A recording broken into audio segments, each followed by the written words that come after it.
இன்றைக்குரிய செய்தியினுடைய தலைப்பு Redemption began at the beginning of the world. Christmas from beginning to end. Redemption, மீட்பு. மீட்பு உலகம் உண்டானது முதலே தொடங்கிவிட்டது. இதுதான் உண்மை. சோ இந்த ஒரு செய்தி நமக்கு ரொம்ப ஆச்சரியமா இருக்கும். ஏன்னா உருவாக்குறவங்களுக்கு தெரியும், குடும்பம் நடத்துறவங்களுக்கு தெரியும்.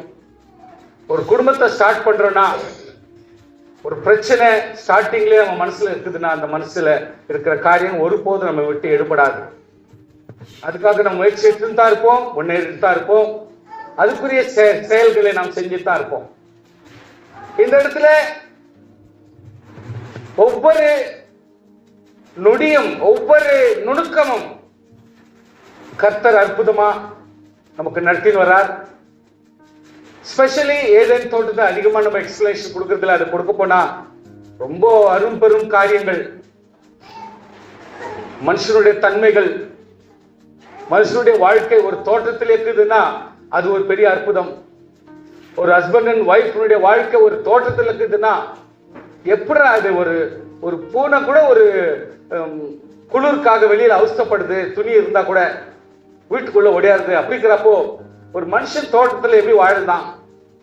அப்ப கர்த்தர் மரங்கள், உயர்ந்த மரங்கள், சிறிய செடிகள், பூக்கள், பழங்களுடைய ஸ்மெல், பூக்களுடைய ஸ்மெல், அந்த கார்டன் அப்படின்னு சொன்னா அதனுடைய மீனிங், அதுக்கெல்லாம் எவ்வளவு ஒரு அர்த்தம். அதற்கு மத்தியில் இருக்கக்கூடிய பொழுது ஒரு ஆப்பிள் மரமோ ஒரு மாங்காய் மரமோ ஒரே ஒரு கொயக்கா மரம் இருந்தா போதும், பைத்தியமே பிடிச்சி போதும். அந்த மாதிரி டிஃப்ரெண்ட் பழங்கள், அதுவும் ஒஸ்தியான ஏதேன் தோட்டத்தில் இருக்கிறது எல்லாமே உலகத்திலே ஒஸ்தியான மரங்கள். அப்படிப்பட்ட மரங்கள் இருக்கிற ஒரு தோட்டத்துல கும்முனுக்கும் ஒரு மாதிரி ஸ்மெல்லு, ஒரு மாதிரி அற்புதமான ஒரு பூக்களுடைய ஸ்மெல்லும் பழங்களுடைய ஸ்மெல்லும் இதெல்லாம் கணக்கு எடுத்து பார்த்தா அது பரலோகத்தையே அப்படியே சித்தரிக்கும். such a wonderful messages இங்கிருந்து கொடுக்கலாம். இன்னும் நம்ம எடுக்கல, ஏன்னா எது தொட்ட தொடங்கிட்டாங்களா அப்படின்னு நினைச்சக்கூடாது தான். அதே நேரத்தில் இன்னொரு கதையை பார்க்க போனா இந்த ஒவ்வொரு ஃப்ரூட்டை வச்சுக்கின்னு கர்த்தர் மனுஷனை வாழ வச்சார் பாத்தீங்களா? அப்போ ஒரு மனுஷன் வாழ்க்கைக்கு இனி ஒரு கறி தேவையில்ல, இனி ஒரு நான்வெஜ் தேவையில்லைன்றது தான் அந்த இடத்துல ப்ரூஃப் ஆகுது. சோ எவ்வளவு தூரத்துக்கு அதெல்லாம் உண்மை கவனிச்சு பாருங்க. அதுக்காக நான்வெஜ் வேணாம் நான் சொல்லல, கர்த்தர் தான் உண்டாக்குனார். ஆனா கர்த்தர் எதுலையுமே செல்ஃப் சஃபிஷியன்சி கொடுக்கிறார் பாருங்களேன். எவ்வளவு தூரத்துக்கு அதுக்கு திருப்தியை கொடுக்கிறார் பாருங்க. ஒரு மனுஷன் பலமாய் வாழ முடியும், தேவனோடு சஞ்சரிக்க முடியும், தேவனோட உலாவி குஷியா இருக்கக்கூடிய அளவுக்கு அவன் ஆரோக்கியமா இருக்க முடியும்னா that was enough பண்றார் ஆண்டவர். நன்மை தீமை வானா உன் மைண்ட் அப்படி செலுத்த வேண்டிய அவசியமே இல்லைன்றாரு. அது வரைக்கும் போகாத, இவன் நல்லவனா கெட்டவனா அப்படின்ற கதை வரைக்கும் நீ போகாத. கர்த்தர் கொடுத்தது நீ வாழ்ந்தாலே போதுன்ற ஸ்டேட்டஸ் இருக்குது. ஏன்னா அருமையான ஒரு காரியத்துக்களை கர்த்தர் உருவாக்கினா அதுவே ஒரு டிஃப்ரெண்ட் பிரசங்கம் பண்ணலாம். அப்படிப்பட்ட ஒரு அருமையான கதை.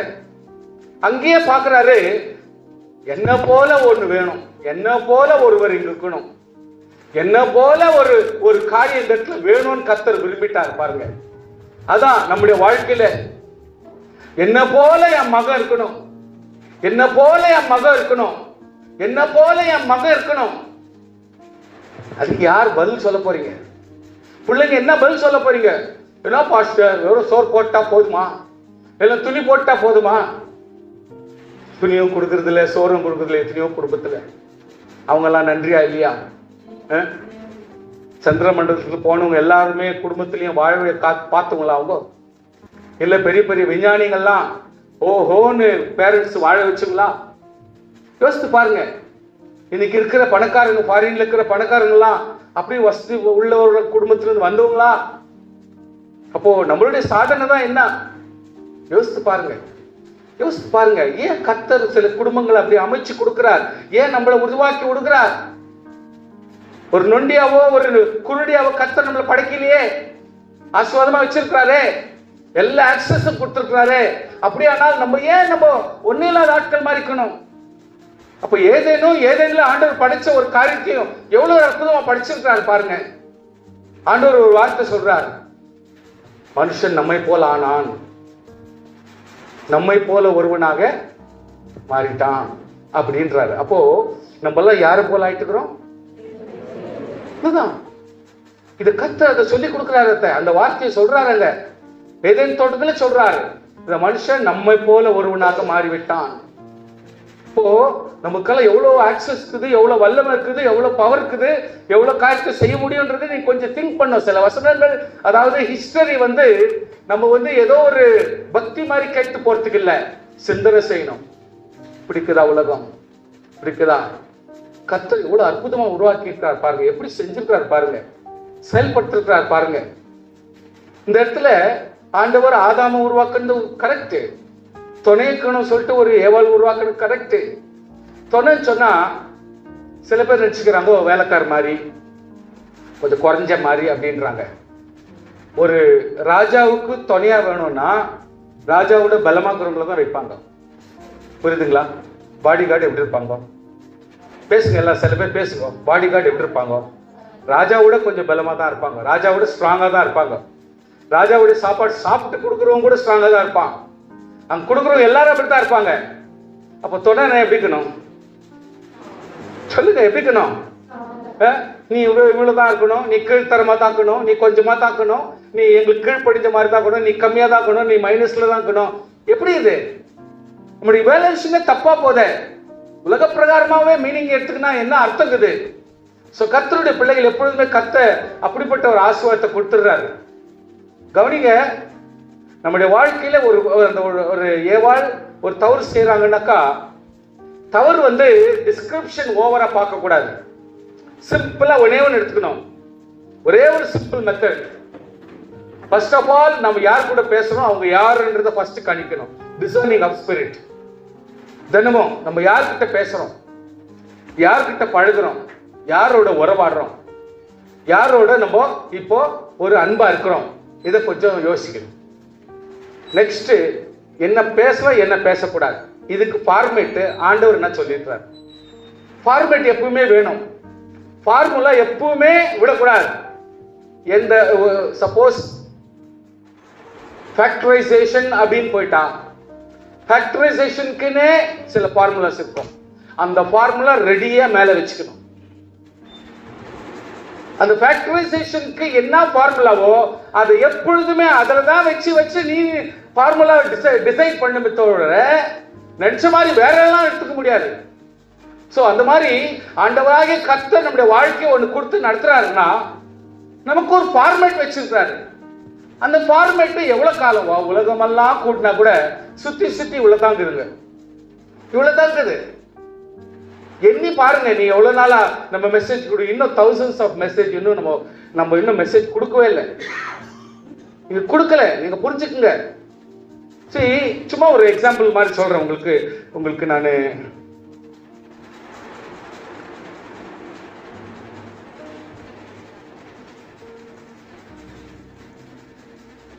இங்க பாருங்க, இங்க ஒரு கதை எப்படின்னா, ready not preach messages.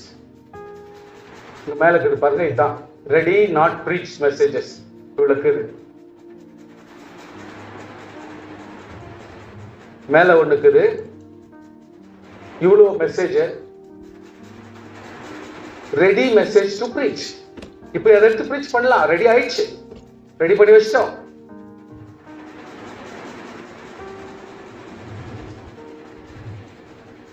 Suppose இங்க பாருங்க, நெக்ஸ்ட் செகண்ட்ல வர்றேன். Important to prepare, very important message. இது ப்ரிப்பேர் பண்ணிக்கலாம், எப்போ சான்ஸ் கிடைக்குதோ ப்ரிப்பேர் பண்ணிக்கோ அப்படின்னு இவ்வளவு மெசேஜ் வச்சிருக்கிறேன்.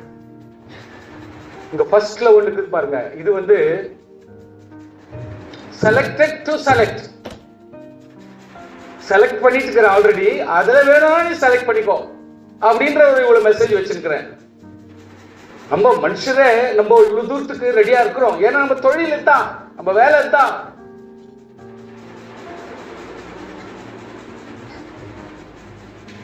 இன்னொன்னு நம்பர் 4ல பாத்தீங்கன்னா மெசேஜ் டு ப்ரிப்பேர் எவ்வளவு இருக்குது, கீழே பார்த்தீங்கன்னா 811 மெசேஜ்.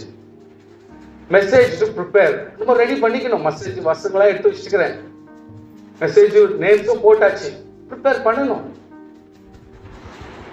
அடுத்து எப்படி போடுறேன்னா, preached important message. நான் எல்லா பிரசங்கம் பண்ணிட்டேனோ, இப்போ ரீசெண்டா போன வருஷத்துல என்ன மெசேஜ் ப்ரிப்பேர் பண்ணி பிரசங்கம் பண்ணிட்டேனோ அந்த மெசேஜ் எல்லாம் ரெடியா இன்னொரு ஃபைல்ல வச்சிருக்கிறேன். எங்கன்னா உதவும். எங்கேயோ ஃபாரின் போறோம், எங்கேயோ ஒரு இடத்துல போறோம், நமக்கு யூஸ் ஆகும். அந்த டேட் கூட இருக்கும். 23/8/27 டேட்ல லைஃப் ஸ்ட்ரகிள் சஃபரிங் அப்படின்றது அங்கேயே இருக்கும் கரெக்டா. அண்ட் preached preserved messages எவ்வளவுக்கு இதுனா 236 மெசேஜ் preached பண்ணியாச்சு. ஆனா அதை பத்திரம் பண்ணி வச்சுக்கிறது அது ஒரு இடத்துல. சோ அதே மாதிரி பாருங்க, preached general message, அந்த மெசேஜ் வந்து 369 மெசேஜ் preach ஆயிடுச்சு இத்தனை வருஷமா. ஒரே ஃபைல் அவ்வளவு போடக்கூடாதுன்னு preached general message அப்படின்னு அதை வச்சிருக்கோம். ஏன்னா இதை வந்து யோசித்தா நம்மெல்லாம் எவ்வளவுதான் எடுத்தாலும், எவ்வளவுதான் நீங்க எடுங்க, படிக்கிறதுக்கு நிறைய இருக்குது, கத்துக்கிறதுக்கு நிறைய இருக்குது, உங்க வாழ்க்கையில தெரிஞ்சுக்கிறதுக்கு நிறைய இருக்குது. அதாவது நம்ம வாழ்க்கை வெறும் இவ்வளவுதான், சுத்தி சுத்தி பார்த்தா கூட இவ்வளவுதான் கதை, இவ்வளவுலதான் கதை எல்லாமே. ஆனா ஒவ்வொரு வாரமும் அறிவை பெற்றுக்கொள்ள, ரூல்ஸ் அண்ட் ரெகுலேஷன் தெரிஞ்சுக்கொள்ள, குடும்பத்தை அமைச்சு கொள்ள, ஆரோக்கியத்தை பெற்றுக்கொள்ள, ஆவியானுடைய இரக்கத்தை பெற்றுக்கொள்ள, எல்லாத்துக்குமே இதான் ஃபார்முலா. பிரிச்சு அலசி பலம் பண்ணணும், அவ்வளவுதான். சோ இந்த மாதிரி ஒரு சூழ்நிலையில ஒரு ஏவாள் பிசாசுன்னு தெரியாம, ஏன் தெரியணும்? ஆண்டவர் சொல்றார், இதை சாப்பிடும் நாளில் இசாகவே சாவாய்னா, அப்ப நம்ம கான்சியஸ் எங்க இருக்கணும்? இது அந்த மரத்து பழமா? ஆமென் ஆமென். அந்த கவனம் நமக்கு இருக்கணும். ஸ்தோத்திரம் சொல்லுங்க பார்க்கலாம். இப்போ ஒரு பழம்னு பார்த்த உடனே உங்களுக்கு கவனம் எங்க வரணும்? இது வந்து நன்மை தீமை அறியத்துக்கு மரத்துல இருந்து வந்ததா இல்ல வேற எங்கன்னா இருக்குதா? இது மட்டும் நம்ம செக் பண்ணணும். ஏன்னா ஆண்டவர் சொல்லிட்டு இருக்கிறாரு, இது வரைக்கும் சொல்லாதவரு இப்ப சொல்லிட்டாருன்னா அதுதான் கணக்குல வச்சுக்கணும். அதை கணக்குல வச்சுதான் வாழணும். சோ இதை யோசிக்கணும் நம்ம. சோ இந்த இடத்துல ஆண்டவர் எப்போ நம்ம ஆதாம், நீர் எனக்கு உதவியாய் கொடுத்த மனைவி எனக்கு கொடுத்தால் நான் சாப்பிட்டேன். இவ்வளவு எக்ஸ்பிளேஷன் தேவையில்லை. நல்ல கவனிங்க, இவ்வளவு எக்ஸ்பிளேஷன் தேவையில்லை. அவன் சாக்கு போடுறான். இவங்க மேல அந்த குற்றத்தை சாட்டுறதுக்காக ஏதோ ஒரு சாக்கு போடுறான். அது முறை இல்லை. அதனால இவன் வந்து தப்பு, ஆமன்னவரை தப்பு செஞ்சுட்டேன் தெளிவா சொல்லல ஒரே வார்த்தையில. அங்க கூட எஸ்கேப் ஆகுறான். ஆதாம் என்ன செய்யணும்?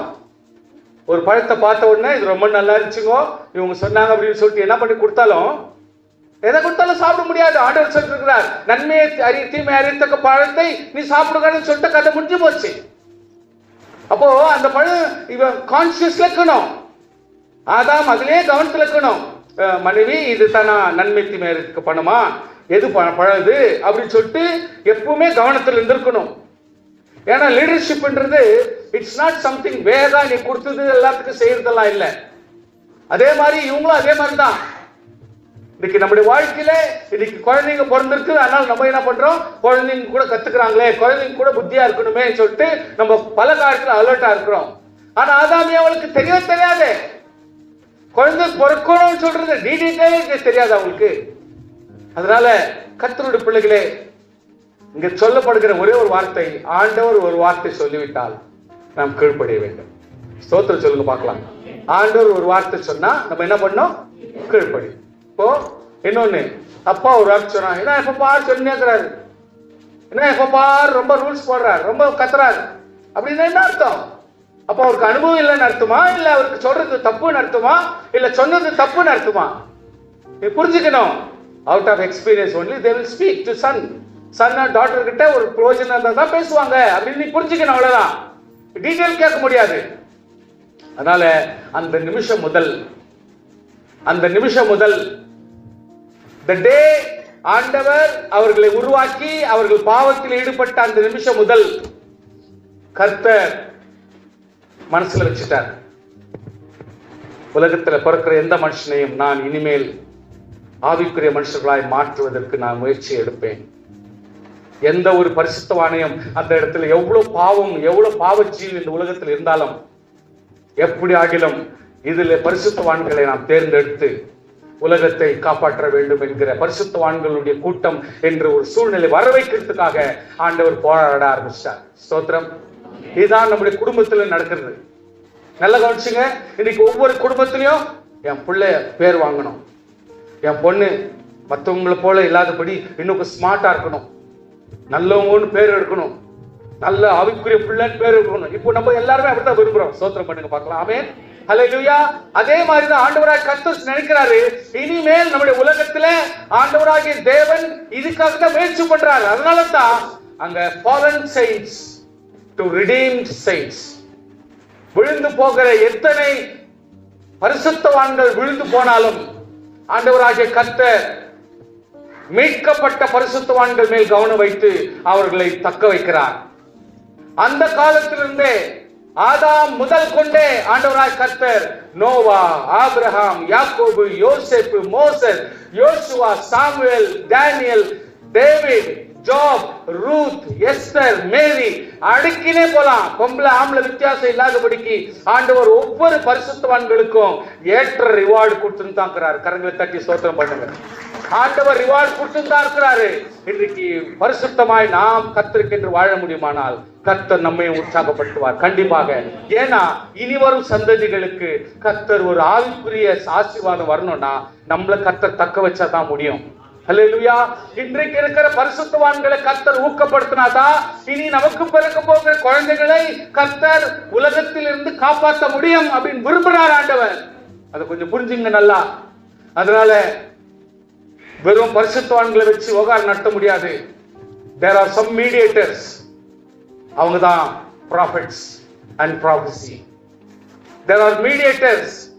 யாருன்னா எலிஜா, எலிஷா, ஐசையா, ஜெரமியா, எசேக்கியேல், ஸ்பெஷலி ஜோவேல், இப்படிப்பட்ட சில தீர்க்கதரிசிகளை ஸ்மால் தீர்க்கதரிசிகளை வச்சு கர்த்தர் உலகத்தை சீர்திருத்தவும் சரிப்படுத்தவும் அவர்களை எல்லாவற்றுக்கும் மேன்மையான ஆட்களாக வைக்க கர்த்தர் முயற்சி பண்றார்.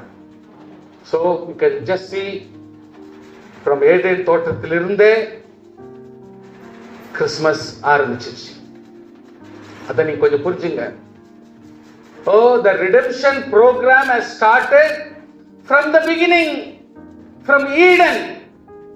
ஆண்டவர் நாமத்திலே ஜெயத்தை கொடுக்க வேண்டும் என்று சொல்லி, வெற்றியை கொடுக்க வேண்டும் என்று சொல்லி, ஒரு மீட்பை கொடுக்க வேண்டும் என்று சொல்லி ஆண்டவராகிய கர்த்தர் ஏதேன் தோட்டத்தில் ஒரு ப்ரோக்ராம் உருவாக்கிட்டார். சோ அப்படிப்பட்ட ஒரு காரியத்திலே பரிசுத்தவான்களை தக்க வச்சுக்கிறதும் தீர்க்கதரிசிகளை தக்க வச்சுக்கிறதும் பல காரியங்களை ஏற்பாடு படுத்தினார். யார் ஃபர்ஸ்ட் ராஜா உருவாக்கப்பட்டது சொல்லுங்க சொல்லுங்க. சவுல். ஆமா தானே? ஃபர்ஸ்ட் ராஜாக்கள் உருவாகணும் அப்படின்னு சொன்னது யாரு? இஸ்ரவேல் ஜனங்கள் சொன்னாங்க. அப்போ ஆண்டவர் எவ்வளவு எக்ஸ்பிளனேஷன் கொடுத்தார் தெரியுமா? Do you know what God gave explanation regarding the selection of kings? ராஜாக்களை செலக்ட் பண்ணா அவன் என்னென்ன பண்ணுவான்னு சொல்லிட்டு ஆண்டவராகிய கர்த்தர் டிஸ்கிரிப்ஷன் நிறைய கொடுத்திருக்காரு. அது உங்களுக்கு உதவாது. அவன் தன்னலத்தை பார்க்குவான், எல்லாரையும் அபகரிப்பான், குடும்பத்துங்களை ஒவ்வொரு பெண் பிள்ளைகளையும் அவன் எடுத்துன்னு போயிடுவான், பிளஸ் எல்லாருடைய கஷ்டத்தையும் உறிஞ்சுவான், அவன் ப்ராப்ளம்ஸ் கொடுப்பான், என்னைக்குமே அவன் இன்னொருத்தருடைய நன்மையை பார்க்க மாட்டான் அப்படின்னு பல தரம் கர்த்தர் எக்ஸ்பிளைன் பண்றார். அப்படியும் மீறி இல்ல இப்படித்தான் வேணும்னு சொல்றாங்க. இப்படிதான் மனுஷனுடைய யோசனை தேவனுடைய யோசனை ஆக முடியாது. திங்க் பண்ணுங்க. கர்த்தராகிய தேவன் கடைசி வரைக்கும் வசனத்துல கொஞ்சம் கொஞ்சமா உங்களுக்கு எக்ஸ்பிளேஷன் கொடுக்குறேன். மட நான் வாசிக்கிறேன், ஏன்னா டைம் இல்லை. அதனால நான் சொல்றேன். ஆதியாகமம், அதாவது கிறிஸ்துமஸுடைய வார்த்தைகள் தான் இதெல்லாம்.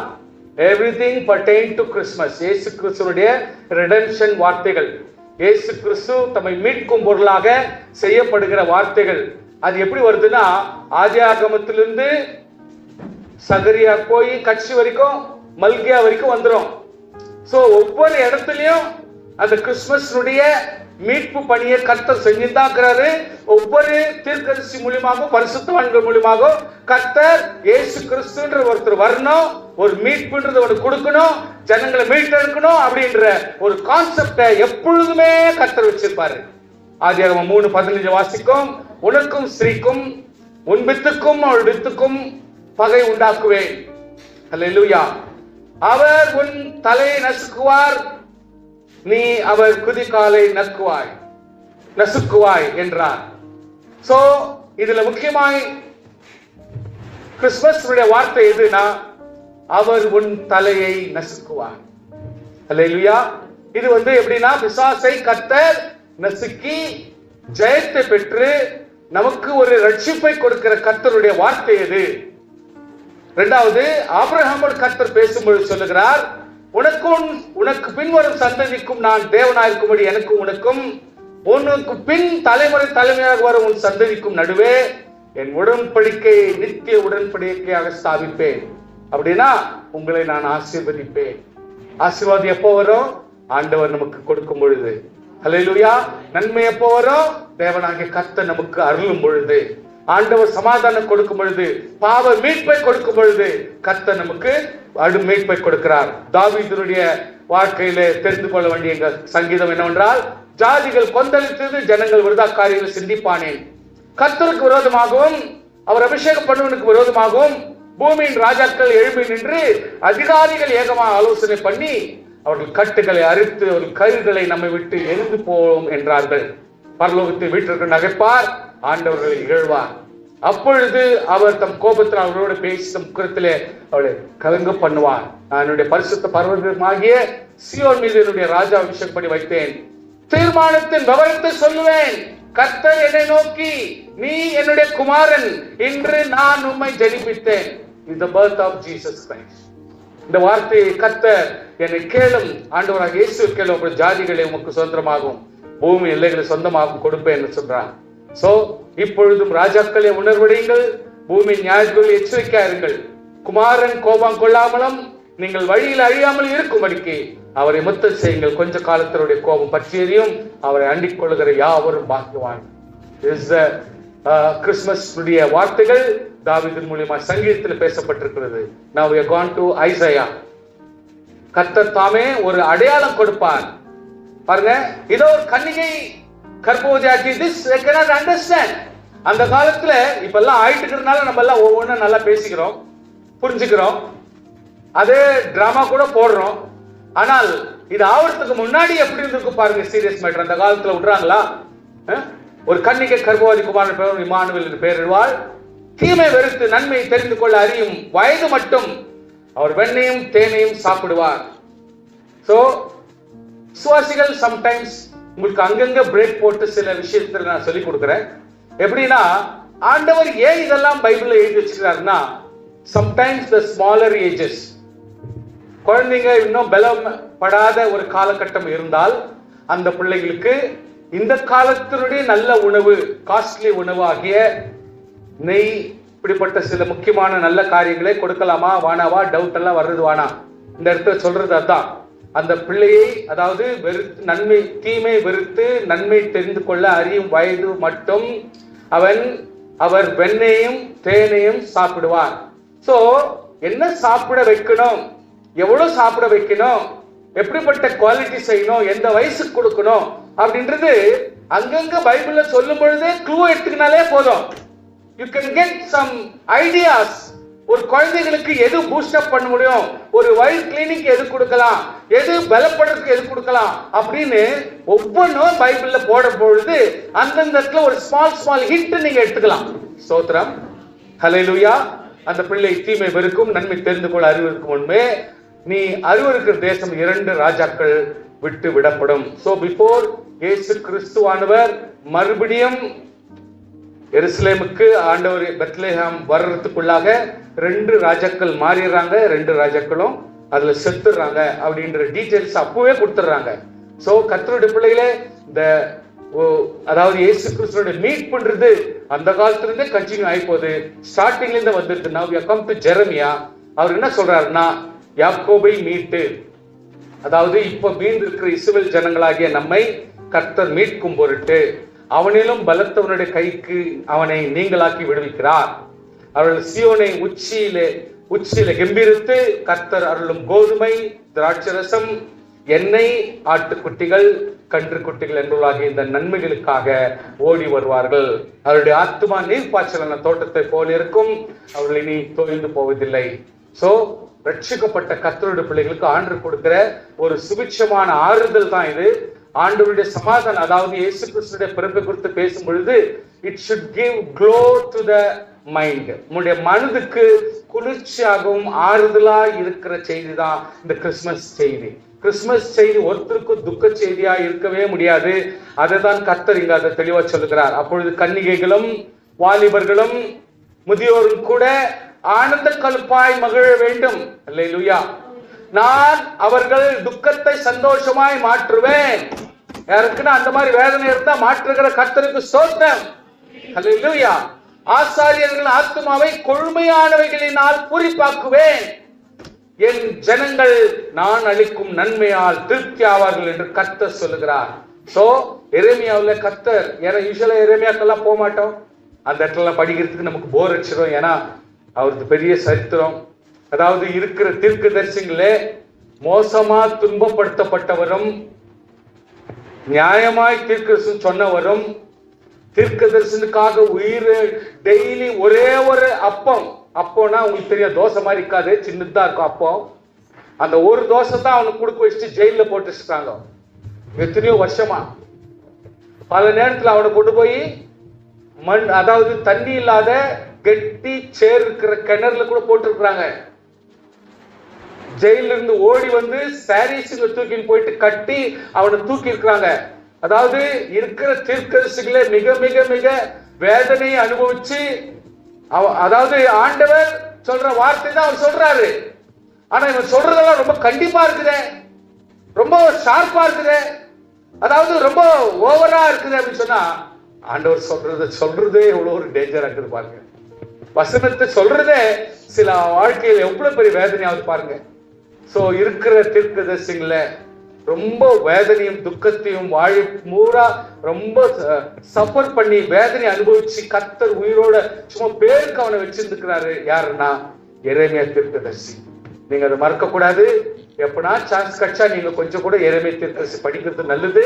ஏன்னா தீர்க்கதரிசி அப்படி தீர்க்க தரிசனம் சொன்னா நம்மளோட வாழ்க்கையில ஏதோ ஒரு சொல்றது மட்டும் நினைச்சுக்கிறீங்க. நெவர். ஆண்டவர் என்ன சொல்றாரோ அத சொல்றதுதான் தீர்க்க தரிசனம். சோ ராமாவிலே புலம்பலும் கசப்பான அழுகையுமாக கூக்குரல் கேட்கப்பட்டது. ராகேல் தன் பிள்ளைகளுக்காக அழுது தன் பிள்ளைகள் இல்லாதபடினால் அவைகள் நிமித்தம் ஆறுதல் அடையாதிருக்கிறாள் என்று கர்த்தர் சொல்லுகிறார். என்ன தீர்க்க சொல்லுது? 1 வயசுக்கு கீழப்பட்ட 2 வயசுக்கு கீழப்பட்ட எல்லா குழந்தைகளையும் ஏரோது சாகடிக்கும் பொழுது அந்த ராஜ்யத்தில் வந்த அழுகையின் சத்தத்தை இந்த இடத்துல ரிஃப்ளெக்ட் பண்றாங்க. தட் இஸ் வாட் நாசரேத் ஊர்ல நடந்தது. நீ அழாதபடிக்கு உன் சத்தத்தை அடக்கி, நீ கண்ணீர் விடாதபடிக்கு உன் கண்களின் காத்துக்கொள் என்று கர்த்தர் சொல்லுகிறார். உன் கிரியைக்கு பலன் உண்டு கர்த்தர் சொல்லுகிறார். அவர் சத்துருவின் தேசத்தில் திரும்பி வருவார்கள். அல்லேலூயா. கரங்களை தட்டி தேவனை ஸ்தோத்திரம் பண்ணுவோமாக. கர்த்தருடைய பிள்ளைகள் சம்டைம்ஸ் இப்படிப்பட்ட சில வசனங்களை நம்ம கேட்டு தைரியப்படுறது அவசியம். So we have gone to Daniel என்ன பண்றது? கர்த்தருடைய வார்த்தையில டேனியல் எவ்வளவு ஜெபம் பண்றாரு. அவர் எனக்கு தெளிவு உண்டாக்கி தெளிவு வர வைக்கிறார். தெளிவு வர வச்சுட்டு என்னோட பேசுறார். என்னன்னா, தானியேலே உனக்கு அறிவை உணர்த்தும்படி. சோ விசுவாசிகளுக்கு முதலாவது என்னது? அறிவு. அறிவுனா என்னது? லிட்டரேச்சர்னா நாலேஜ்னா அதாவது இன்டலெக்சுவல். நல்லா புரிஞ்சுங்க. சோ அறிவு சில நேரத்தில் நம்ம பயன்படுத்துற அறிவு இல்ல, அறிவு அவனுக்கு அப்படின்றோம். அந்த அறிவை பத்தி பேசுறீங்க. அறிவுன்னு சொன்னா ஞானம். வாட் இஸ் ஞானம்? விவரம். வாட் இஸ் விவரம்? கர்த்தர் நமக்கு கொடுக்கிற விவரத்தை இந்த இடத்துல படிக்கிறோம். அந்த அறிவு உங்க பிரதிபலிக்கிறாங்க. சோ ரிஃப்ளெக்ட் அஸ் அறிவு. சோ அறிவு அப்படின்னு சொன்ன உடனே நம்ம பேசுற பாஷையில நம்ம எடுத்துக்காதபடிக்கு இது ஒரு இன்டெலெக்சுவல் நாலேஜ் அப்படின்னு சொல்லிட்டு நீங்க எடுத்துக்கும் பொழுது ஆண்டவர் என்ன சொல்றாருன்னா, நீ மிகவும் பிரியமானவன். ஸ்தோத்திரம் ஸ்தோத்திரம். பக்கத்துல இருக்கிறவங்க பார்த்து சொல்லுங்க, ஆண்டவர் சொல்றாரு நீ மிகவும் பிரியமானவன். புரியுதுங்களா? இப்போ டேனியல் இவ்வளவு நாள் வேதனைப்படுறான், டேனியல் உபவாசம் எடுக்கிறான், டேனியல் வேதனைப்படுறான், துக்கப்படுறான், அவன் பாட்டுக்கு ஜெபம் பண்ணி உபவாசம் பண்ணி சாப்பாடு சாம்பல் போட்டுக்கின்னு உட்கார்ந்துக்கிறான். ஆனா இப்போ இவ்வளவு நாள் நம்முடைய வேதனைக்கு மீனிங்கே தெரியல. 21 நாள் ஜெபம் பண்ணான்றனால நம்மளாம் நினைச்ச மாதிரி 21 நாள் 41 நாள் ஒரு அர்த்தம் வேணவா?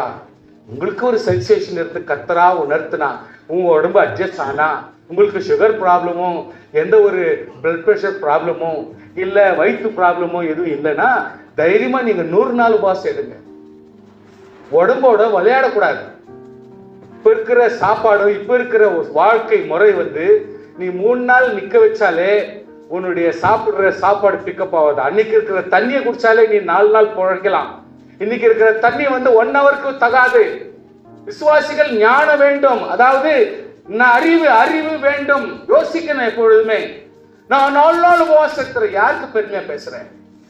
யார் வானாந்த உன்ன? அதுக்கு தகுந்த போஷாக்கு, அதுக்கு தகுந்த அறிவு, அதுக்கு தகுந்த பலன், அதுக்கு தகுந்த ஒரு புஷ்டியும் உன்னுடைய ஊட்டத்து சாப்பாட்டுல இருந்தா தைரியமானே செய். ஆனா நம்ம தான் காலாகாலம் நொந்து போயிட்டு இருக்கிறோமே. இதுங்களே சாப்பிட்டு பலம் இல்லாம அங்கங்க இங்கங்கே புடிச்சு இங்கங்கே எழுப்பு, எங்க பாரு கேஸ் அப்படின்ற சூழ்நிலை இருக்கிறப்போ நீ 4 நாள் 5 நாள் உபவாசம் 21 நாள் யாரை ஏமாத்துற வேலை இது? ஏன் இதை திங்க் பண்றது இல்ல? ஏன் இதை பாஸ்டர்ஸுங்க யோசிக்கிறது இல்ல? திங்க் பண்ணணும். நம்முடைய வாழ்வாதாரம் என்ன? அவங்களுடைய ஏஜ் என்ன? ஏன் ஒரு 60 வயசு 70 வயசு ஒரு அம்மா கிட்ட இதே மாதிரி பிரசங்கம் பண்ணா அந்த அம்மா கூட என்ன நினைக்கும்? நான் உபவாசம் ஜித்து போட்டுது, சித்து பண்றாங்க, நான் இருக்கிற உபவாசம் இருக்கும். அவங்களுக்கு தெளிவு இல்லை, என்ன பண்றது? சோ நம்ம தெளிவுபடுத்தணும். இங்க இருக்கிற உணவுக்கும் இங்க இருக்கிற காரியங்களுக்கும் நல்ல ஜபம் தேவை, பக்தி தேவை, பரவசம் தேவை, ஒப்புக்கொள்கள் தேவை, நியாயம் தேவை, நீதி தேவை. உபவாசம் என்றது சோற விடுறது உபவாசம் அல்ல. நல்ல கர்த்தர் சமூகத்துல நம்ம இன்வால்வ் ஆகி வாழ்றது மட்டும்தான் உபவாசம் பண்றது.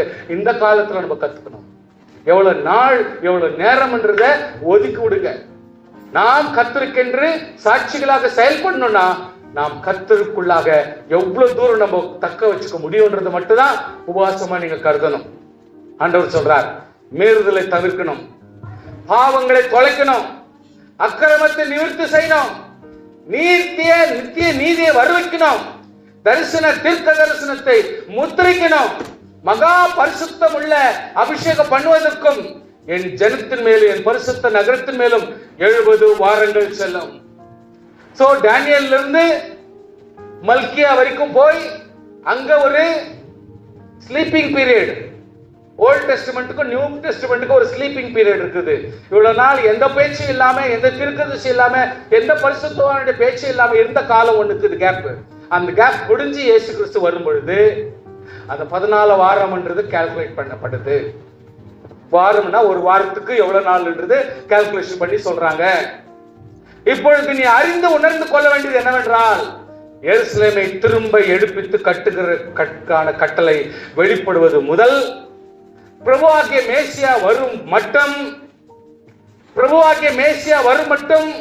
அதாவது மறுபடியும் சொல்றேன், ஞாபகப்படுத்துறேன், விசுவாசிகள் தூங்கிக்கிறதோ டல்லாக்கிறதோ சோகமாக்குறதோ இதெல்லாம் விட்டு நான் கர்த்தருக்குள்ளாக எழும்பி ஆசீர்வாதமா இருப்பேன், ஸ்தோத்திரிப்பேன், கனப்படுத்துவேன், ஆராதிப்பேன், நான் துதிப்பேன், வார கனப்படுத்துவேன், ஆராதனை மகிமை கர்த்தருடைய விசுவாசியா சியோனாக நான் செயல்படுவேன் சொல்லிட்டு உற்சாகம் எழும்பிட்டா, அதிலிருந்து ஆண்டவராக இயேசு மேசியா வர்ற வரைக்கும் 7 வாரங்கள் பிடிக்கும். 62 வாரமும் 7 வாரமும் 62 வாரமும் கர்த்தருடைய பிள்ளைகளே, 7 வாரம்ன்றது இயேசு கிறிஸ்து வர்ற வரைக்கும், அதுக்கப்புறம் 62 வாரம்ன்றது மேசியா வர்ற வரைக்கும் அலங்கங்களும் மறுபடியும் கட்டப்படும். ஹல்லேலூயா. உங்களுடைய வாழ்க்கையில தோல்வியானது, உங்களுடைய வாழ்க்கையில நஷ்டமானது, உங்களுடைய வாழ்க்கையில எது இடைஞ்சலா போனது, இதெல்லாத்தையும் ஆண்டவர் கட்டுகிற தேவனுக்கு ஸ்தோத்திரம். அது தானியேலுக்கு எடுத்து சொல்லுகிறார். ஆனாலும் நல்ல கவனிச்சுங்க, இடுக்கமான காலங்களில் இப்படி ஆகும். இடுக்கமான காலங்களில் இப்படி ஆகும் அப்படின்னா என்ன அர்த்தம்? சந்தோஷமா பயணிக்க முடியாது. எங்க பார்த்தாலும் இந்த ரூல்ஸை போடுறான், எங்க பார்த்தாலும் அந்த ரூல்ஸை போடுறான். இங்க பேர் சாவுறாங்க, இங்க பூகம்பம், இங்க பூமி எதிர்ச்சி, இங்க அத கதை இந்த கதை. அதாவது இக்கட்டான காலங்களில கர்த்தர் நம்ம எடுத்துக் கொண்டு போகிறார். அதுதான் இப்ப நடந்துருக்குது. ஸ்தோத்திரம், ஹல்லேலூயா.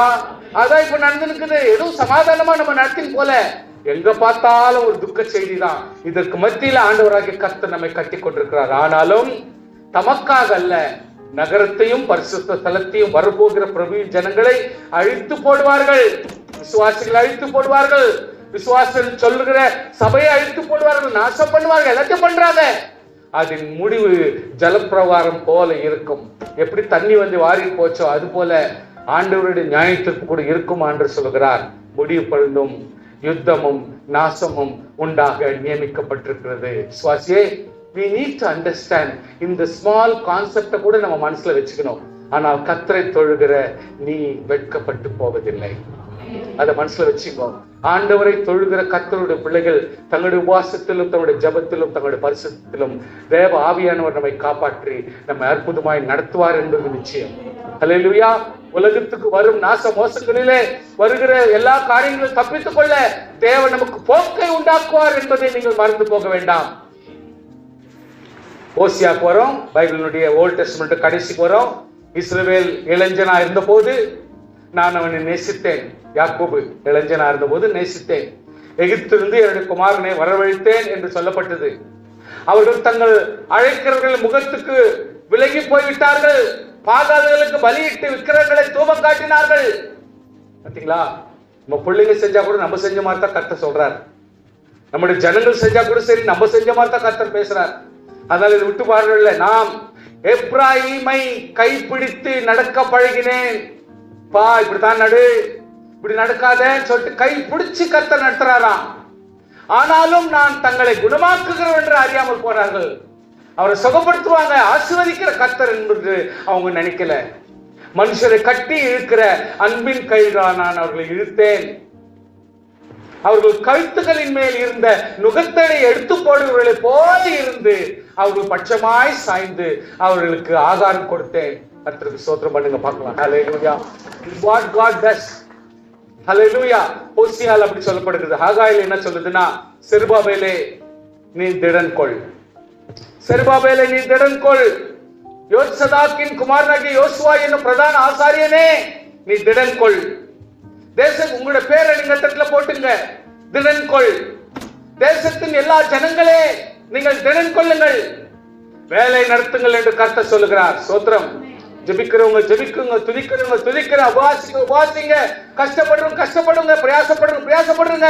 கர்த்தர் எல்லாவற்றையும் வெற்றியை தருவார். எதையும் டிலே பண்ணாத, ஸ்லோ டவுன் பண்ணாத, வேலை நடத்து, நான் உங்களுடனே இருக்கிற சேனைகள் கர்த்தர் சொல்லுகிறார். நீங்கள் எகிப்திலிருந்து புறப்படுகிற போது நான் உங்களோட உடன்படிக்கை வார்த்தையின்படியே என் ஆவியானவரும் உங்கள் நடுவில் நிலை கொண்டிருப்பார். பயப்படாதீர்கள். சுவிசேஷம், அதாவது கிறிஸ்துமஸ் ஒரு நற்செய்தியை இயேசு கிறிஸ்து உலகம் தொடங்கினது முதல் எடுத்துக்கொண்ட எல்லா பிரயாசமும் பரிசுத்தவான்கள் மூலமாய் தீர்க்கதரிசியின் மூலமாய் எப்படி ஜனங்களுக்கு ஆறுதல் செய்கிறார் என்பதை குறித்து நான் பேசிக் கொண்டிருக்கிறேன். கர்த்தருடைய பிள்ளைகளே, பிரசங்கத்தை மறந்து விட வேண்டாம், அவருடைய கருத்தை மறந்து விட வேண்டாம். சேனைகள் கர்த்தர் சொல்லுகிறார், கொஞ்ச காலத்துக்குள்ள இன்னும் ஒரு தரம் நான் வானத்து பூமி சமுத்திர வெட்டாந்தரையும் அசைய பண்ணுவேன், சகல ஜாதிகளும் அசைய பண்ணுவேன், சகல ஜாதிகளால் விரும்பப்பட்டவர் வருவார். ஸ்தோத்திரம். என் ஆண்டவராக இயேசு கிறிஸ்து போதும் நீ நினைக்கிறேனா, அவர் வருவார். இந்த ஆலயத்தை மகிமையினால் நிறைய பண்ணுவேன். ஸ்தோத்திரம் சொல்லுங்க பார்க்கலாம். ஹல்லேலூயா. கையை வைங்க. இந்த ஆலயத்தால் ஆண்டவர் நிரப்ப பண்ணுவார். புரிஞ்சிடும் நினைக்கிறேன். வீட்டுல போனா கூட ஞாபகம் வரும், ஏன் இப்படி வச்சு சொன்னாருன்னா அதான் அதோட மீனிங். அதனால தான் உங்களுக்கு அது ஒரு சொல்லி காட்டுறேன். சோ தட் நீங்க வீட்டுல போனா கூட ஞாபகம் வந்துடும், இது என்னத்துக்கு சொல்லி காட்டினாரு அப்படின்னா, இந்த ஆலயத்தை தேவன் நிரப்புவார். அவனை நிரப்புகிற கர்த்தர் ஒருவர். ஹல்லேலூயா. ஸ்தோத்திரம். ஜக்கரியாக்கு போயிடலாம். இதோ ஒரு புருஷன், அவருடைய நாமம் கிளை எனப்படும். கிளை, பிரான்ச்.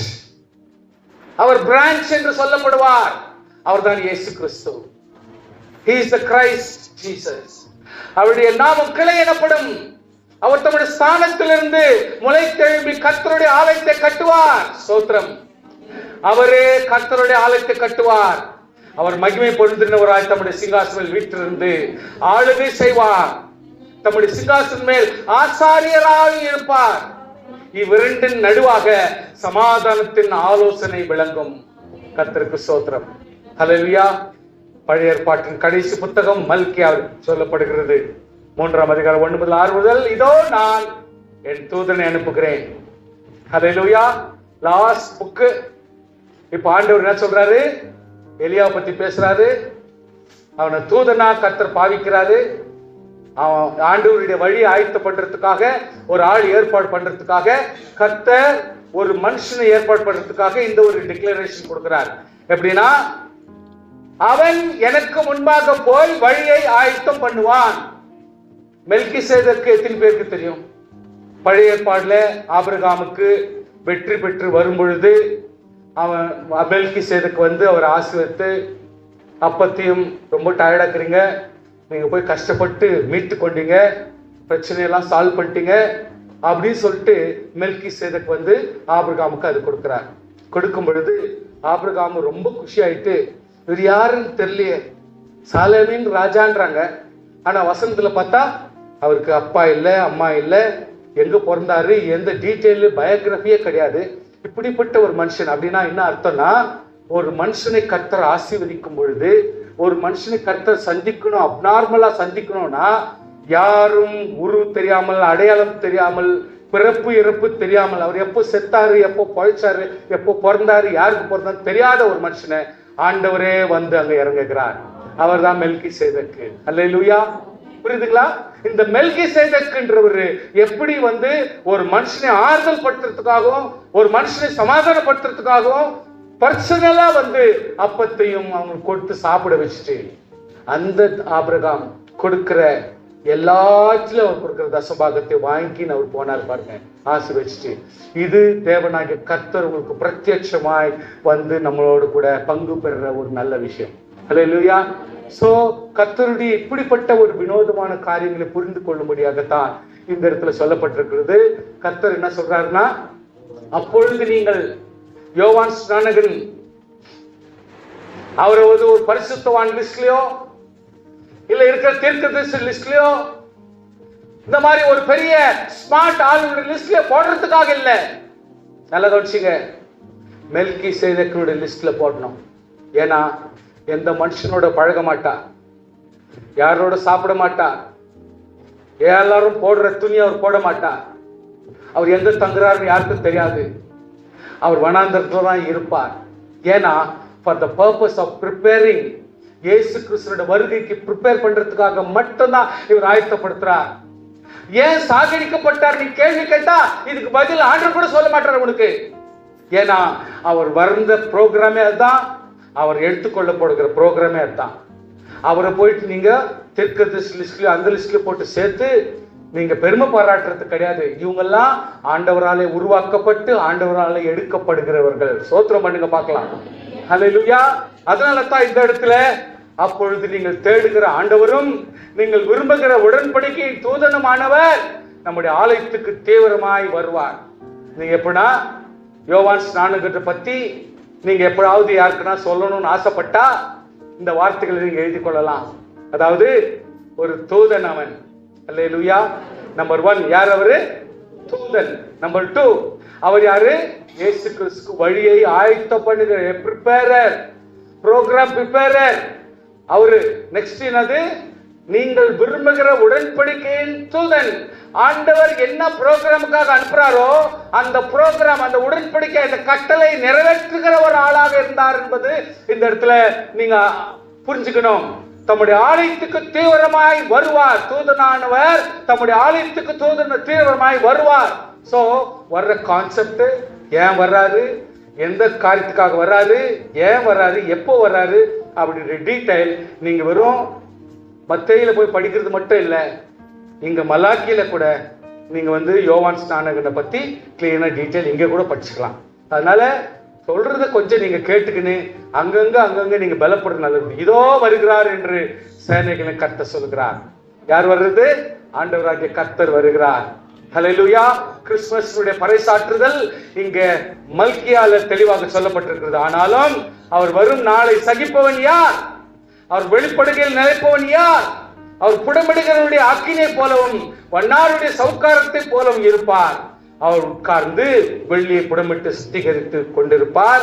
அவர் லேவியின் புத்திரரை சுத்திகரித்து அவர் கர்த்தருடையவர்களாய் இருக்கும்படிக்கும் நீதியாய் காணிக்கையை செலுத்தும்படிக்கும் அவர் பொன்னை போலவும் வெள்ளியை போலவும் புடமிடுவார். அப்பொழுது கர்த்தருடைய பிள்ளையே, ஒரு விசுவாசியை கர்த்தர் ஒரு விசுவாசியாயும் ஆசீர்வாதமாகவும் செம்மையானவர்களாகவும் நன்மையானவர்களாய் கர்த்தர் நம்மளை வைக்கணும்னா அவர் புடமிடுவார். புரியுதுங்களா? மறுபடியும் ஞாபகப்படுத்துற பாருங்க. நம்ம எல்லாம் பெஸ்ட் விசுவாசி, அற்புதமான விசுவாசி, நியாயமான விசுவாசி, ஆண்டவர் ஏற்றுக்கொள்கிற விசுவாசி நம்ம இருக்கணும்னா ஆண்டவர் நம்மளை புடமிடுவார். கொஞ்சம் நீங்க பொறுத்து தான் சகிக்கணும். அல்லேலூயா. நம்ம ஊழியக்காரனாலும் சரி, விசுவாசியானாலும் சரி, நம்ம வர்ற சூழ்நிலைகளை மேற்கொள்ளணும். கர்த்தர் நம்மளை கைவிட மாட்டார். அல்லேலூயா. நம்ம சகிக்கணும், மேற்கொள்ளணும், இவைகளா தாங்கணும். அதாவது கர்த்தர் புடமிடுவார். ஏன்னா நம்ம பொன்னை போல வெள்ளியை போல மாறணும்னா அவர் புடமிடுறது நியாயம் தானே, அதுதான் செய்யறார். அதனால தின விசுவாசிகள் சோர்வுக்கு இடம் கூடாதீங்க. கர்த்தர் நம்மை ஆஸ்வதிக்கிறதுக்காக வச்சிருக்கிறாரு. ஆமென். அங்க என்ன சொல்றாரு? நான் கர்த்தர், நான் மாறாதவர். ஆகையால் யாக்கோபின் புத்திரராகிய நீங்கள் நிர்மூலமாகவில்லை. ஹல்லேலூயா. உங்களுடைய பேர் நிர்மூலமாகவில்லை, உங்க குடும்பம் நிர்மூலமாகவில்லை, உங்களுடைய ஆசீர்வாதம், உங்களுடைய பணம் நிர்மூலமாகவில்லை, உங்களுடைய ஆஸ்தி நிர்மூலமாகவில்லை. கர்த்தர் கொடுக்கிற ஆசீர்வாதங்கள் நிர்மூலமாகாது. காரணம் அவர் கர்த்தர், அவர் மாறாதவர். ஏன்னா யாக்கோபின் புத்திரராகிய நீங்கள் இன்னைக்கு வரைக்கும் உங்களை யாரால கவுக்க முடியாது, உங்களை யாராலும் வீழ்த்த முடியாது. கர்த்தர் உங்களோடு நேசிக்கிறவராய் இருக்கிறார் என்பதை நீங்கள் மறந்து போக வேண்டாம். சோத்திரம். கிறிஸ்துமஸ் ஆதி முதல் பழைய ஏற்பாட்டு கடைசி புத்தகம் வரைக்கும் டீட்டெயில் கொஞ்சம் படிச்சோம். துவக்கத்திலிருந்த கர்த்தர் எப்படி ஒரு மீட்பை குறித்ததான ஒரு நோக்கம் வைத்துக் கொண்டு பரிசுத்தவான்கள் மூலமாகவும் தீர்க்கதரிசி மூலமாகவும் அந்த மீட்புக்காக போராடத்தக்க எவ்வளவு பாவங்களும் எவ்வளவு துக்கங்களும் எவ்வளவு அநியாயங்களும் அக்கிரமங்களும் 40 வருஷம் பிரயாணத்தின் மத்தியிலும் மக்களுடைய வணங்கா கழுத்துள்ள சூழ்நிலை எல்லாம் இருந்தாலும் கூட பரிசுத்தவான்களை கர்த்தர் ஒருபோது கைவிடாதபடி எவ்வளவு அற்புதமாய் நடத்தி கொண்டு வந்தார் என்பதை நீங்கள் ஓரளவுக்கு புரிஞ்சுக்கினீங்க. ஆண்டவர் எப்படியாக நம்ம எல்லாம் மீட்க வேண்டும், எல்லா இடத்திலும் கவனிச்சு பாருங்க, நம்மளை எல்லாம் தேற்ற வேண்டும், தைரியப்படுத்த வேண்டும் என்ற ஒரே ஒரு நோக்கம் தான் ஆண்டவருக்கு இருக்குது என்பதை நீங்கள் மறக்காமல் இந்த இடத்துல புரிஞ்சுக்குங்க.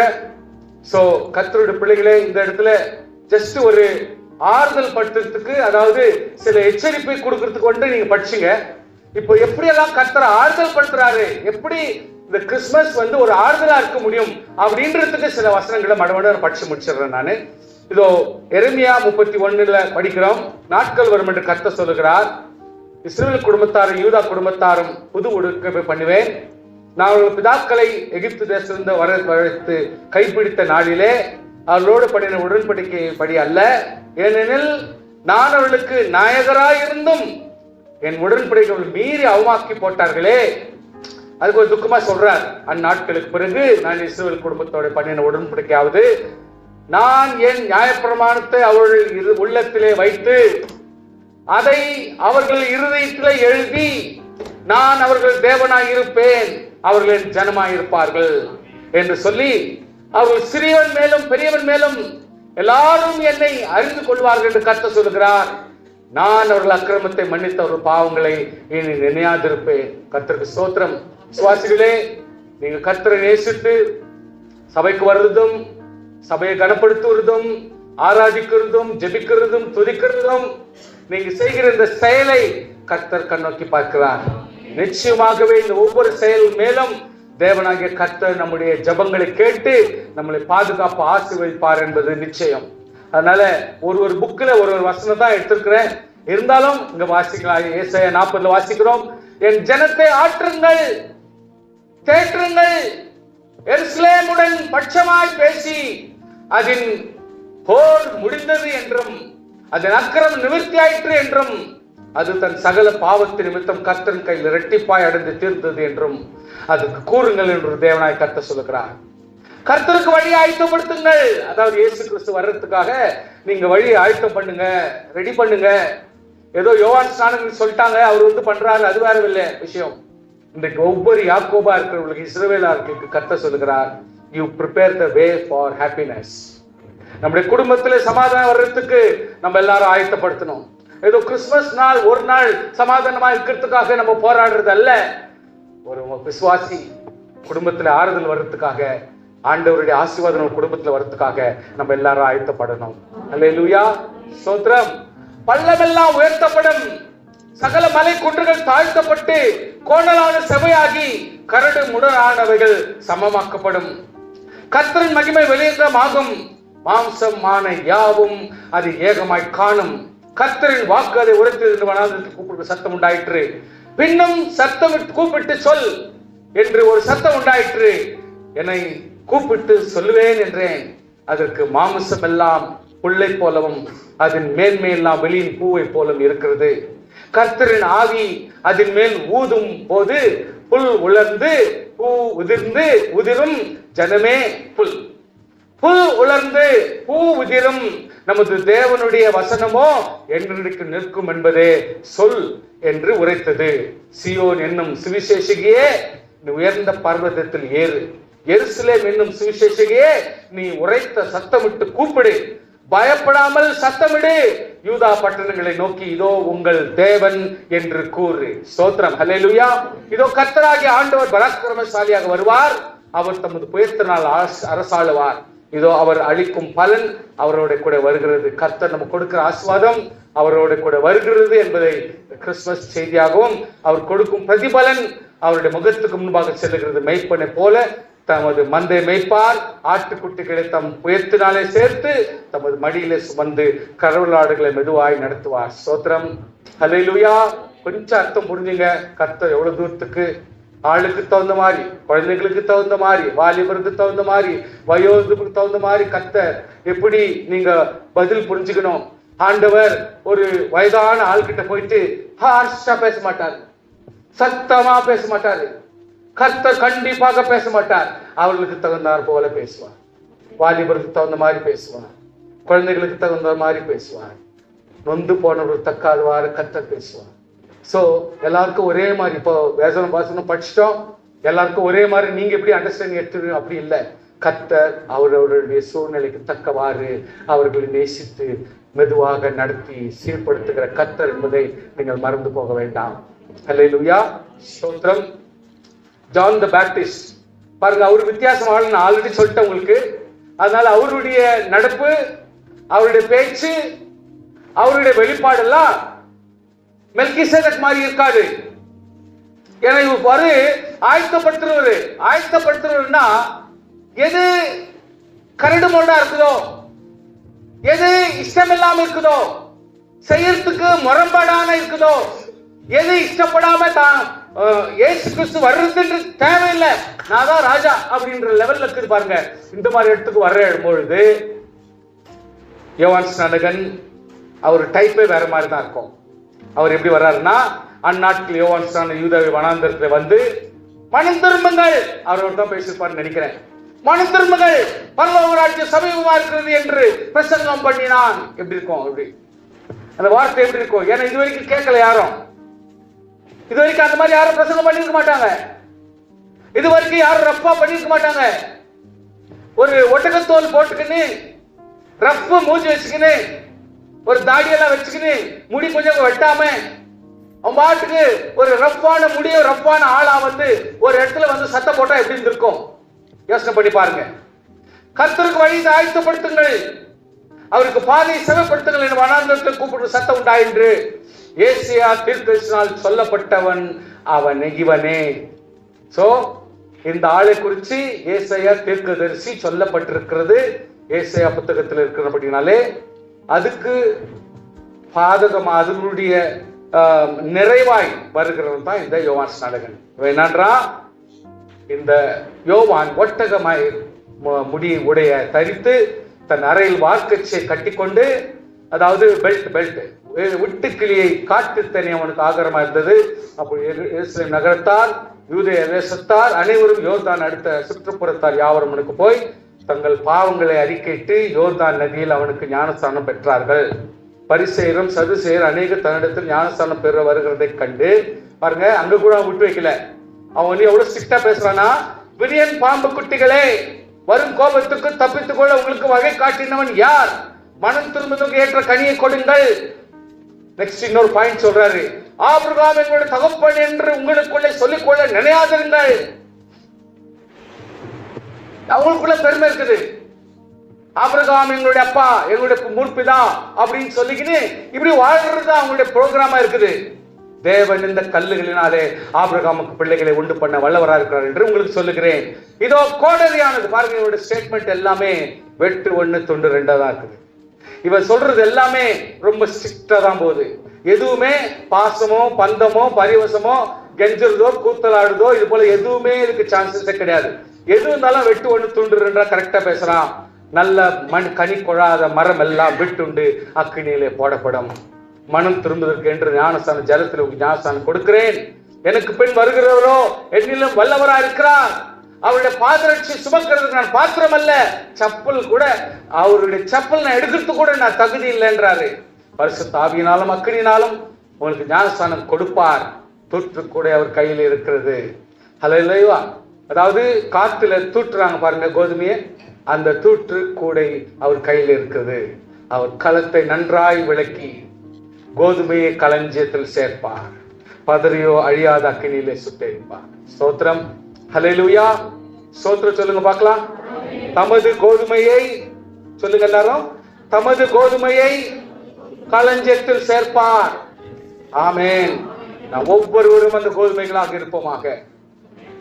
மீகால சொல்லப்படுகிறது, சேனைகளுடைய நகரமே தண்டு தண்டாக கூட்டிக்கொள், நமக்கு விரோதமாக முற்றுகை போடப்படும். இஸ்ரவேல் நியாயாதிபதியை கோலினால் கன்னத்தில் அடிப்பார்கள். இயேசு கிறிஸ்துனுடைய சிலுவையில் நடக்கிற காரியங்கள். எப்ராத்தா எனப்பட்ட பெத்லகேமே, யூதாவில் உள்ள ஆயிரங்களுக்குள்ள சிறிதா இருந்தும் இஸ்ரவேல் ஆளுபவன் இடத்தில் புறப்பட்டு என்று வருவார். புறப்பட அநாதி நாட்டு பூர்வத்தினுடையது. ஆனாலும் பிரசவிக்கிற மட்டும் அவளை ஒப்புக் கொடுப்பார்கள். அப்பொழுது அவருடைய சகோதரர்கள் மீதியானவர்கள் இஸ்ரவேல் புத்திரருடைய கூட திரும்புவார்கள். அவர் நின்று கொண்டு கர்த்தருடைய பலத்தோடும் தம்முடைய தேவனாகிய கர்த்தருடைய நாமத்தின் மகத்துவத்தோடும் மேய்ப்பார்.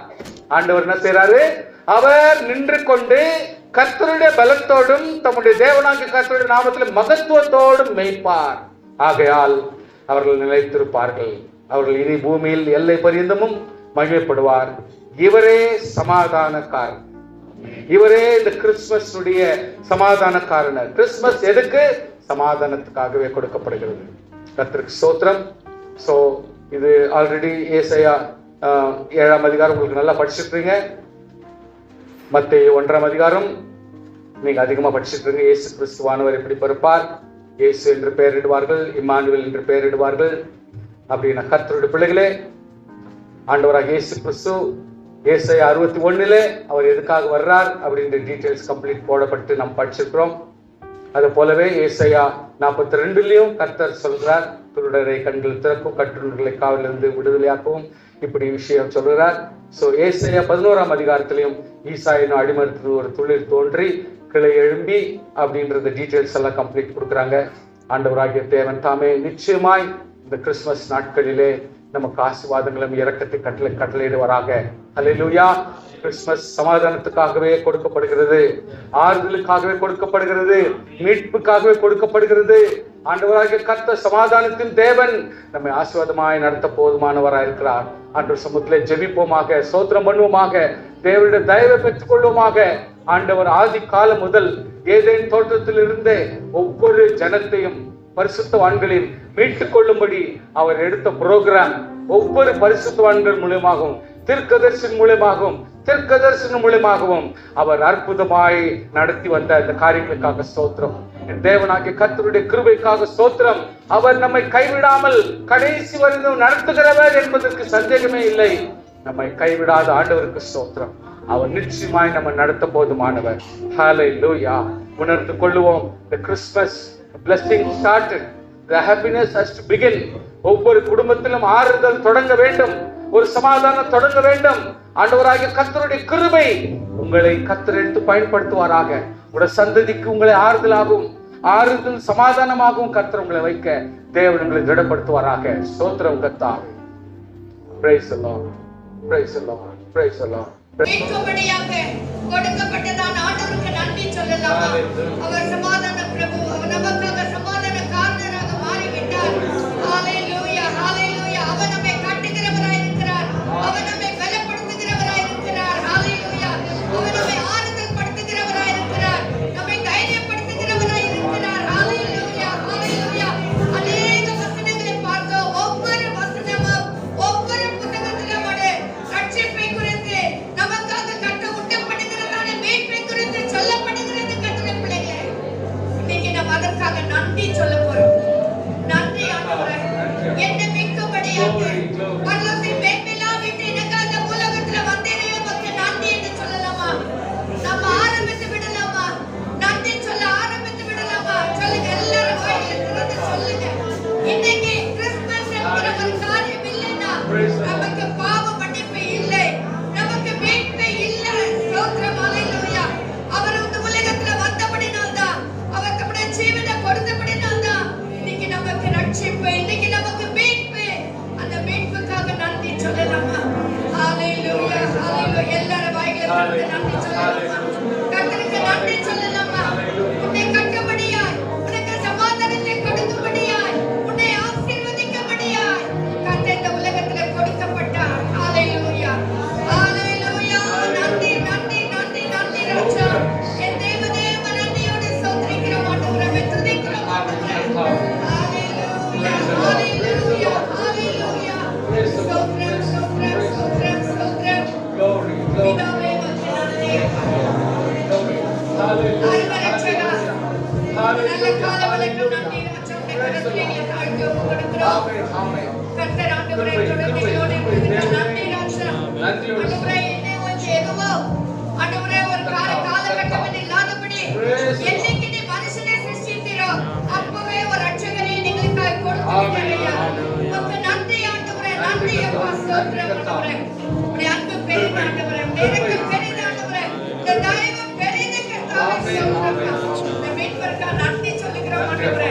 நாங்கள் படைக்க போற காணிக்கை கர்த்தர் ஆசீர்வதிப்பீராக. தசமாவதிகளை ஆசீர்வதிப்பீராக ராஜா. ஒரு நாட்களிலே கர்த்தரை இந்த மகிமையுள்ள சாட்சிகளாய் ஜீவிக்கும்படி